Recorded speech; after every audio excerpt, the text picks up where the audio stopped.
비트와 판넬을 비롯한 올레인지 병기들은 우주세기 건담 시리즈의 재미를 더해주는 중요한 요소였습니다. 우주세기 시리즈는 같은 세계관을 공유하는 작품이기 때문에 시간의 흐름에 따라 여러가지 올레인지 병기와 기술의 발달 과정을 확인할 수 있었는데요. 그렇다면 작품마다 독자적인 세계관을 가진 비우주세기 시리즈에선 어떤 올레인지 병기들이 등장할까요? 이번 영상에서는 비우주세기 건담 시리즈에 등장하는 올레인지 병기에 관한 이야기를 해보려 합니다. 건담 시리즈는 우주세기라는 동일한 세계관을 바탕으로 진행되는 우주세기 시리즈와 작품마다 독자적인 세계관을 가진 비우주세기 시리즈로 구분할 수 있습니다. 기존 우주세기 시리즈에서는 저번 영상에서 소개했듯이 기술이 발달함에 따라 많은 종류의 올레인지 병기들이 등장했었죠. 비우주세기 또한 마찬가지로 여러가지 올레인지 병기들이 등장합니다. 다만 작품마다 독자적인 세계관을 보유하고 있기 때문에 등장 작품별로 여러가지 작동 원리와 활용법을 가지고 있죠. 최초의 비우주세기 작품이 기동무투전 지건담에서는 네오프랑스의 모빌 파이터 건담 로즈가 등장하는데요. 건담 로즈는 로제스비트라는 비트류 병기를 사용합니다. 등장하는 병기에 대해 어느 정도의 원리가 설명되는 다른 시리즈들과는 달리 지건담은 유독 파일럿의 무술 실력과 정신력이 중요시되며 자세한 설정들이 생략되는 경우가 많습니다. 로제스비트 또한 사이코뮤 혹은 다른 장비로 제어되는 것이 아닌 파일럿인 조르주의 기압으로 컨트롤한다는 모호한 설정을 가지고 있습니다. 로제스비트를 난사하는 로제스 스크리머와 로제스 허리케인 같은 기술에 활용할 수 있고 이 로제스비트를 직접 던져서 사용하는 경우도 있습니다. 여담으로 건담 로즈는 이 로제스비트를 엄청나게 많이 보유하고 있는데요. 설정상 왼쪽 어깨의 망토에 비트들을 보관하지만 이 많은 비트들이 어떻게 다 들어가는지는 불명입니다. 이후 방영된 신기동전기 건담 윙에선 플라네이트 디펜서라는 특이한 병기가 등장합니다. 기본적으로는 올레인지 병기이지만 공격이 아닌 방어에 집중한 장비이죠. 원반처럼 생긴 디펜서들을 서로 연동하면 강력한 전자기 필드가 형성되고 이를 통해 빔 공격을 방어하는 형식으로 운용합니다. 디펜서들의 위치를 바꾸는 것으로 필드의 면적을 자유자재로 변형할 수 있고 자신의 방어뿐만 아니라 멀리 떨어진 아군 기체에게도 적용할 수 있습니다. 다른 기체의 디펜서와 연동한다면 더 넓은 방어 범위를 가질 수 있고 필드를 잘 조합하면 상대를 가둘 수도 있습니다. 대부분의 원거리 공격을 방어할 수 있는 방어력을 가졌지만 출력을 상회하는 공격은 방어가 불가능하고 빔사벨 같은 근접 무기들 또한 완벽하게 방어하진 못합니다. 최강의 방패라는 컨셉으로 개발된 메리크리우스에서 처음 사용되었고 이후 많은 기체들이 이를 활용하죠. 여담으로 작중에서는 플라네이트 디펜서로 번역되었지만 정식 영어 명칭은 플래닛 디펜서인데요. 아마 설정 이후 애니화를 진행하는 단계에서 오타가 났거나 일본식으로 잘못 읽은 오류인 것으로 보입니다. 이후 방영된 기동신세기 건담 X는 여러모로 우주세기 시리즈를 많이 오마주한 작품인데요. 건담 X에서는 기존 우주세기에 등장했던 U타입과 동일한 설정이 등장합니다. 건담 X의 U타입 또한 우주세기와 마찬가지로 정신파를 발산할 수 있고 이를 이용한 원격 조작 프로그램 플래시 시스템을 사용할 수 있습니다. 우주세기의 사이코뮤와 비슷한 설정이죠. 건담 X의 배경이 되는 F타워 시점은 7번에 걸친 대전쟁 이후 포스트 아포칼립스 같은 시대상을 보여주기 때문에 작중 등장하는 대부분의 모빌스트들은 기존 전쟁 이후 남아있던 기체들이거나 혹은 여기저기서 부품을 주워 만든 급조품인 경우가 많습니다. 작중 가장 먼저 등장한 올레인지 병기는 베르티고에 탑재된 비트입니다. 한눈에 봐도 큐베레이와 비슷하게 생겼죠. 베르티고 또한 다른 모빌스트들과 비슷하게 대전쟁 시절 사용된 모빌스트로 원래는 5기 이상이 활동하던 준양산형 기체였지만 작중 등장하는 베르티고는 남아있던 예비 파츠들을 조립하여 만든 기체이죠. 첫 등장부터 가로드의 건담 X를 반파시키는 활약을 했지만 불완전한 인공 유타입인 카리스에게 주기적인 발작인 시냅스 신드롬이 발생하기 때문에 전투 지속력은 떨어집니다. 아마 진짜 유타입이 탑승한다면 더욱 효율적으로 사용할 수 있겠네요. 기존 판넬에 비해 연사력이 뛰어나고 대기권 내에서의 사용이 자유롭지만 건담 X를 반파시킬 때까지 수십 발이 넘는 빔을 발사하는 것으로 보아 파괴력 자체는 그리 높아 보이지 않습니다. 거기다 예비용 부품으로 만든 기체이기 때문에 비트들이 격추당한다면 보충할 수 없다는 약점이 있기도 하죠. 작품 완결 이후 3년 뒤의 시점을 다루는 코믹스 넥스트 프롤로그에서는 기존 베르티고의 파일럿이었던 카리스가 건담 누벨이라는 새로운 기체에 탑승하는데요. 건담 누벨은 내부에 수십 개의 비트를 장비하고 있지만 이 시점의 카리스는 뉴타입 능력을 완전히 상실한 상태였기 때문에 플래시 시스템이 탑재되지 않았고 각각의 비트들은 자체적인 AI로 컨트롤됩니다. 기존 비트와의 구분을 위해 드론 비트라고 부르기도 하죠. 건담 X에서는 앞서 설명한 U타입의 플래시 시스템을 활용하여 한 개의 모빌스트가 여러 개의 무인 모빌스트들을 조종할 수 있는 비트 모빌스트라는 특이한 병기가 등장하는데요. 기본적으로 건담 타입의 기체들이 사용하며 레오파드 건담과 에어마스터 건담은 각각 레오파드 비트, 에어마스터 비트를 사용했고 과거 자밀 니트가 탑승했던 건담 X는 GX 비트를 사용했습니다. 이 GX 비트는 총 12기가 편대를 이루고 모든 비트가 세틀라이트 시스템을 탑재하여 세틀라이트 캐논을 발사할 수 있었습니다. 전쟁 당시 건담 X는 총 3기가 제작되었고 건담 한 기당 12기의 비트를 사용하기 때문에 한 기만 사용해도 엄청난 화력을 자랑하는 세틀라이트 캐논을 이론상 39기가 함께 사용할 수 있었던 무시무시한 기체입니다. 전쟁 이후 처음으로 개발된 뉴타입 전용 기체 라스베트 또한 비트 모빌스트를 사용했지만 기존의 건담들과는 사용 방법이 조금 달랐습니다. 라스베트의 비트 모빌스트들은 라스베트와 완전히 동일한 외형을 가지고 있었기 때문이죠. 덕분에 본체를 찾는 것은 거의 불가능에 가까웠고 파일럿인 아벨 또한 이것을 교묘하게 이용했기 때문에 뉴타입인 티파의 인도로 겨우 본체를 찾아 격추하죠. 이후 방영된 건담 시드 시리즈에서도 여러가지 올레인지 병기들이 등장합니다. 작중 가장 먼저 등장한 올레인지 병기는 의외로 지구연합의 양산형 기체 메비우스 제로에 탑재된 유선식 건배럴입니다. 이 유선식 건배럴은 추진장치, 자세 제어 스러스터를 장착하여 높은 공격력과 기동력을 보유했지만 파일럿의 높은 공간 지각 능력을 필요로 했기 때문에 굉장히 사용하기 까다로운 병기였습니다. 덕분에 메비우스 제로는 에이스 파일럿들을 위주로 보급되고 20기 정도밖에 제작되지 않았죠. 작품 이전 시점 벌어진 그리말디 전선에서 총 15기의 메비우스 제로가 투입되었지만 높은 공간 지각 능력을 보유했던 무우라프라가 이외엔 전멸하게 됩니다. 이 전투에서 무우는 5개의 진을 격파하고 엔디미온의 매라는 별명을 얻게 되죠. 성능 자체는 우수하지만 높은 사용 난이도와 케이블이 절단되면 사용할 수 없다는 단점이 있기 때문에 양산형 병기로서는 여러모로 애매한 병기입니다. 이후 2부에서는 기존 건배럴에 빔을 장착한 이그자스, 양자통신을 이용하여 무선으로도 사용이 가능한 카오스 건담의 기동병장 포드가 등장하죠. 참고로 기동병장 포드는 후방의 대형 부스터들을 통해 대기권 내에서도 사용이 가능합니다. 지구연합의 건담을 탈취한 자프트는 소형화된 빔병기, 페이즈 시프트 장갑 같은 신기술을 본 이후 경악하게 되고 새롭게 얻게 된 기술들을 바탕으로 자신들만의 건담을 제작하게 됩니다. 그렇게 만들어진 기체가 바로 드레드노트 건담이죠. 시드 시리즈의 세계관에선 핵분열을 억제하는 뉴트론 제머의 영향으로 모빌스트의 핵엔진의 탑재가 불가능했는데요. 드레드노트 건담엔 뉴트론 제머를 무효화시키는 뉴트론 제머 캔슬러가 탑재되어 세계관 최초로 핵연료를 사용할 수 있는 모빌스트가 되었죠. 이 드레드노트 건담엔 자프트제 올레인지 병기, 드라군 시스템이 탑재되었는데요. 지구연합의 건배럴을 참고하여 빈병기를 탑재하고 양자통신을 이용한 무선 운용을 가능하게 만든 병기가 바로 드라군 시스템입니다. 기체와 연결된 파일럿의 뇌파가 각 드라군의 다이렉트로 전달되는 시스템이기 때문에 파일럿의 높은 공간인식 능력이 요구됩니다. 이 드라군 시스템은 기본적으로 판넬과 비슷한 성능을 지녔지만 에너지 소모량이 엄청났기 때문에 대부분 핵엔진이 탑재된 기체들에 사용되었죠. 드레드노트의 초기형 드라군을 바탕으로 자프트는 이를 실전에 투입하기 위한 기체 프로비던스 건담을 개발합니다. 프로비던스 건담엔 총 11기의 드라군이 탑재되었고 각각의 드라군은 3개에서 8개의 빈포를 장착하여 전방향에서 많은 탄막을 형성할 수 있었습니다. 다만 프로비던스에 탑재된 드라군은 아직 초기형인 1세대였기 때문에 파일럿의 높은 공간 지각 능력을 필요로 했고 급하게 드라군을 장착하느라 본체의 양자통신 케이블이 그대로 노출되었죠. 거기다 순전히 우주에서만의 사용을 가정한 장비이기 때문에 대기권 내에서의 사용은 불가능합니다. 이후 2부 시점에서는 지구연합의 양산형 모빌스트, 디스트로이 건담에 드라곤 시스템의 발전형 병기, 슈트룸 파우스트가 장비되는데요. 개통 자체는 건배럴이지만 무선으로 사용이 가능하고 대기권 내에서의 비행 또한 가능하죠. 거기다 양전자 리플렉터가 탑재되어 높은 방어력을 보유할 수 있었고 자체적인 화력 또한 뛰어났습니다. 이후 프로비던스의 후계기 레전드 건담에도 드라곤 시스템이 탑재되었습니다. 기술이 발전하여 2세대 드라곤이 장비되었기 때문에 기존의 드라곤 시스템보다 사용 난이도가 대폭 하락했고 대기권 내에서의 사용은 여전히 불가능하지만 등에 장착된 드라군을 접어 캐논으로 사용하며 범용성이 올라갔습니다. 다만 프로비던스에 비해 빈포의 수가 절반으로 줄어들었고 같은 시기 개발된 기체들이 페이지 시프트 프레임을 사용한 반면 레전드는 일반 프레임을 사용하여 동시대 기체에 비해 내구성이 떨어집니다. 비슷한 시기 등장한 아카츠키 또한 드라곤 시스템이 탑재되었는데요. 우주용 백팩인 시라누이 팩에 장비되어 우주에서 사용이 가능했고 뉴건담의 핀판넬 베리어처럼 빔 베리어를 형성할 수 있습니다.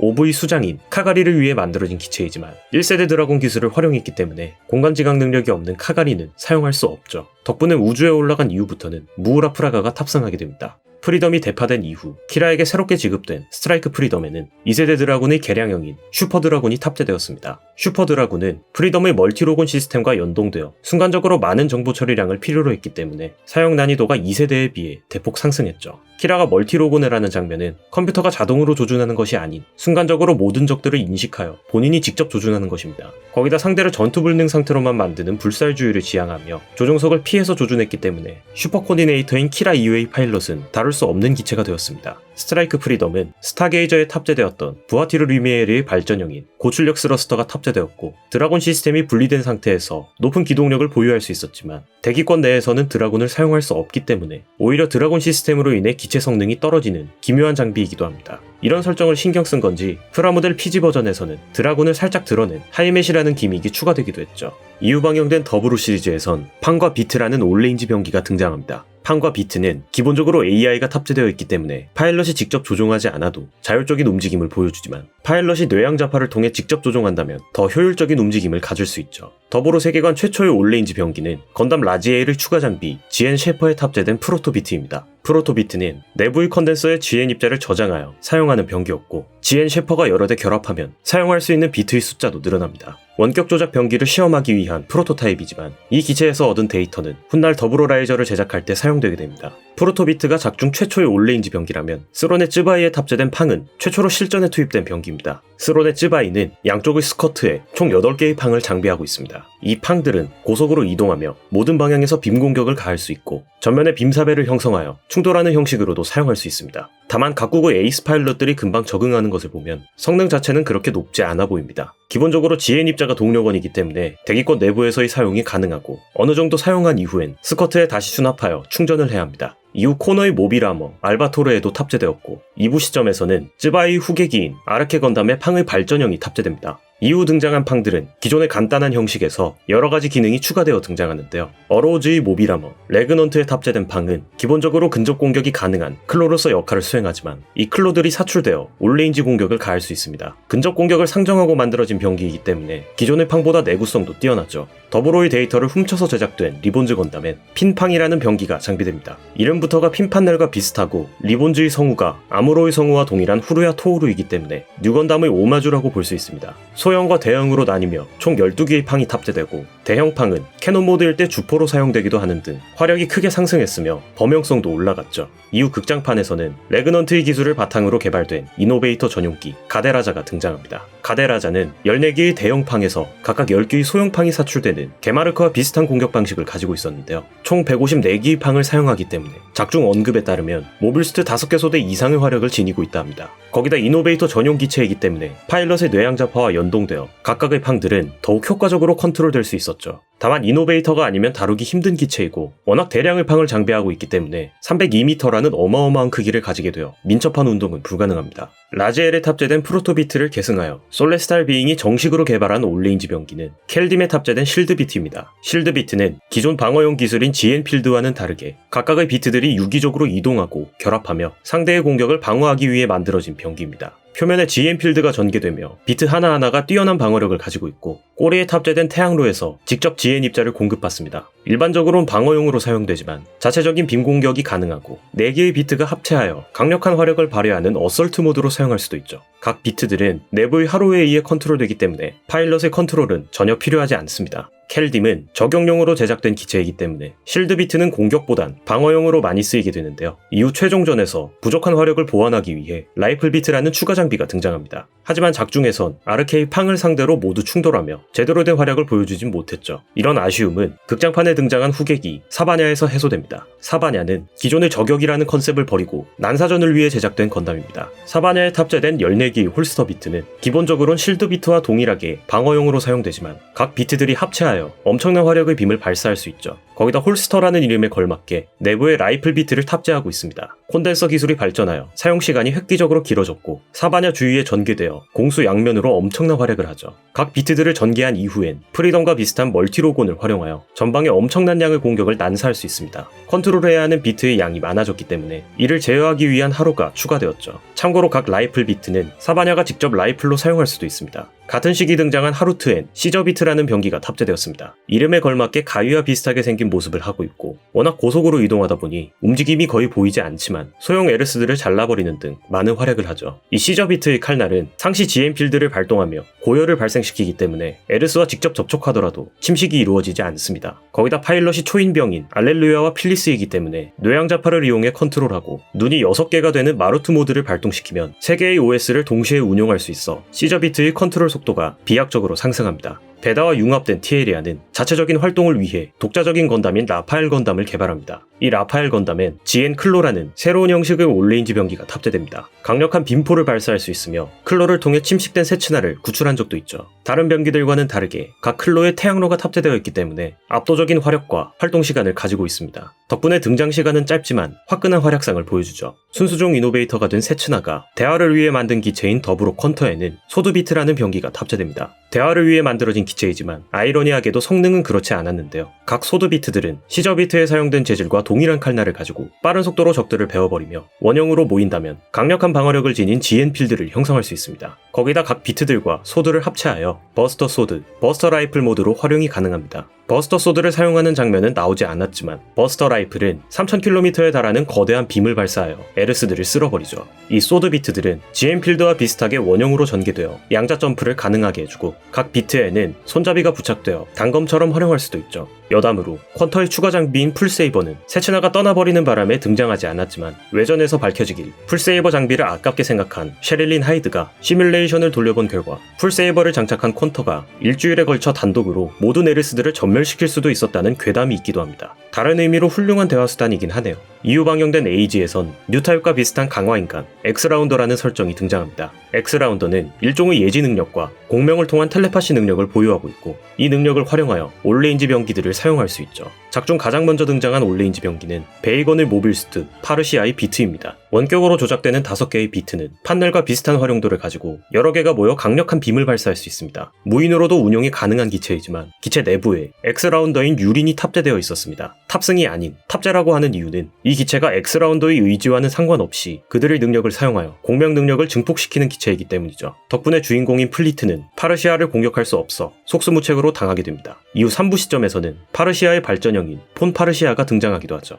엑스라운더가 많이 등장하는 3부 시점부터는 여러가지 올레인지 병기들이 등장하는데요. 베이건의 모빌스트, 기라가에 탑재된 엑스트랜스미터는 엑스라운더의 감응 능력을 최적화시켜 비트류 병기에 대한 조작을 원활하게 해주고 덕분에 기라가는 광자 비트라는 특이한 병기를 사용할 수 있습니다. 광자 비트는 기라가의 클리어 파츠에서 방출되어 다각도로 움직이며 적을 공격할 수 있었는데요. 기존의 비트와는 다르게 원거리 공격을 하는 것이 아닌 판넬 미사일처럼 적을 향해 충돌하며 공격하는 병기입니다. 기본적으로 광자로 이루어져 있기 때문에 격추하는 것이 어렵고 격추되더라도 또 다른 광자를 본체에서 생산할 수 있기 때문에 기존 비트류 병기들에 비해 전투 지속력이 뛰어납니다. 이후 레길레스 건담에도 비슷한 무장이 채용되었지만 레길레스는 쉴드에서 광자를 생성하고 이 광자들을 합성하여 GN 필드와 같은 베리어를 형성할 수 있습니다. 광자들이 공격을 폭발시키며 방어하는 형식이기 때문에 한 곳에 집중된 공격에는 취약합니다. 기존 베이건만 사용하던 올레인지 병기는 TL바를 기점으로 연방군에서도 활용됩니다. TL바는 백팩에 부착된 T비트라는 병기를 사용하는데요. 기본적으로 빔을 발사할 수 있고 고속으로 회전하며 드릴처럼 상대를 공격할 수 있습니다. 제법 큰 크기를 가지고 있기 때문에 격추되기 쉬워 보이지만 소형 스러스터들이 많이 탑재되어 있어 회피 기동도 뛰어납니다.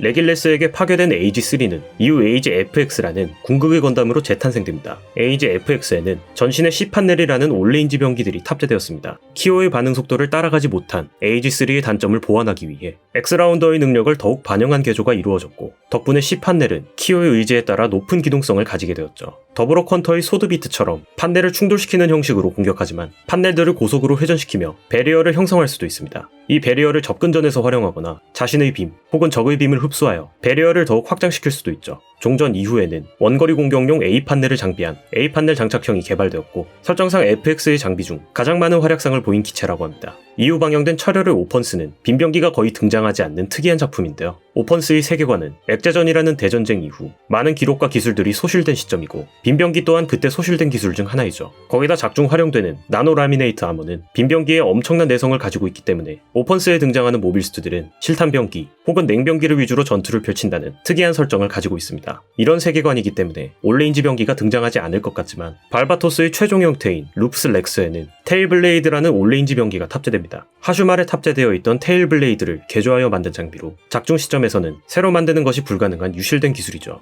애초에 원거리 무기 자체가 적은 오펀스의 세계관이기 때문에 기존 판넬, 비트 같은 병기에 비해 임팩트는 떨어지지만 세계관에서 유일한 올레인지 병기이고 뇌와 컴퓨터를 직접 연결하는 아라야식 시스템을 통해 사용자의 의지대로 빠르게 이동하며 적을 공격할 수 있습니다. 가장 최신 시리즈인 수성의 마녀는 올레인지에 의한, 올레인지를 위한 작품이라고 할 수 있습니다. 군체병기라고 불리며 올레인지 병기가 작품 초반부부터 상당히 많이 보급되어 있죠. 주인공 슬레타의 건담 에어리얼이 1화부터 바로 사용할 정도니까요. 덕분에 올레인지 병기에 관한 설정 또한 탄탄합니다. 작중 등장하는 건담들은 건드암, 즉 건드 포맷이 탑재된 모빌스트입니다. 건드 포맷은 작중 거의 모든 기기에 사용되는 퍼맷이라는 광물을 이용하여 사용자의 신경과 연결되며 신체가 결손된 사람들을 위한 사이보그 의료 기술이었지만 우주 탐사용 장비였던 모빌스트에 탑재되며 비극이 시작되게 됩니다. 건담에 탑재된 건드 포맷은 기존의 사용법과는 다르게 훨씬 규모가 큰 기술이었기 때문에 사용자는 두뇌가 감당할 수 없는 양의 정보를 받아들이는 데이터 스톰이라는 현상을 겪게 됩니다. 데이터 스톰은 사용자에게 심각한 부작용을 안겨주며 엄청난 통증을 유발하고 심지어는 죽음에 이르기까지 하죠. 하지만 이를 적절하게 활용하면 엄청난 성능을 지니는 모빌스트를 뽑아낼 수 있었기 때문에 탑승자의 인권을 무시한 실험들이 강행되게 됩니다. 그렇게 탄생하게 된 기체가 르브리스 양산 시작 모델이죠. 건드 포맷을 이용하여 사용자와 기체를 직접 연결하고 자폭용 건비트를 사용할 수 있었지만 이 기체의 테스트 파일럿들은 모두 식물인간이 되거나 사망하는 등 심각한 결함이 있었습니다. 이 단점을 해결하기 위해 만들어진 기체가 건담 르브리스였지만 개발 도중 평의회에 의해 엘노라 사마야를 제외한 모든 개발진들이 사망하고 데이터 스톰의 선천적으로 면역이었던 그녀의 딸 에리크트가 탑재된 비트 병기들을 활용하며 탈출하게 됩니다.